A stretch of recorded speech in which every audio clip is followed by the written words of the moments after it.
The writing program has always wanted to draw upon the public intellectual tradition of the New School, which is one of the reasons why we present 40 or 50 public programs a semester.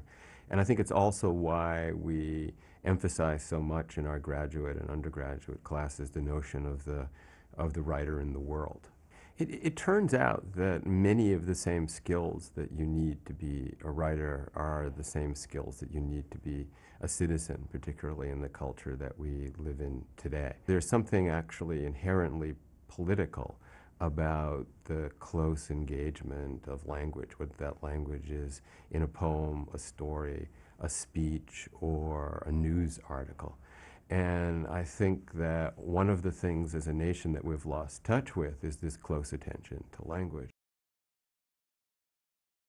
Well, one of the really exciting things about my job is an opportunity to touch base with this extraordinary legacy of writing at the New School.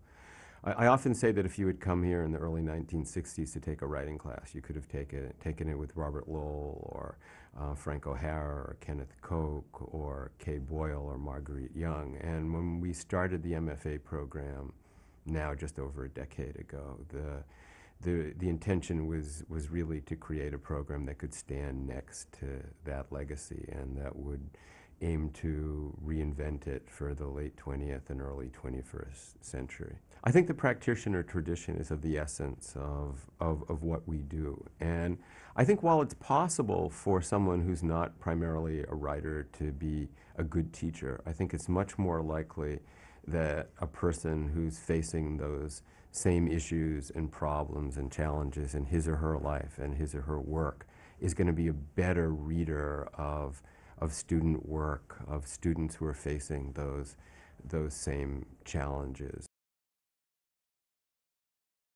I think the New School is uniquely positioned as an academic institution and a community resource for writers who live in New York City.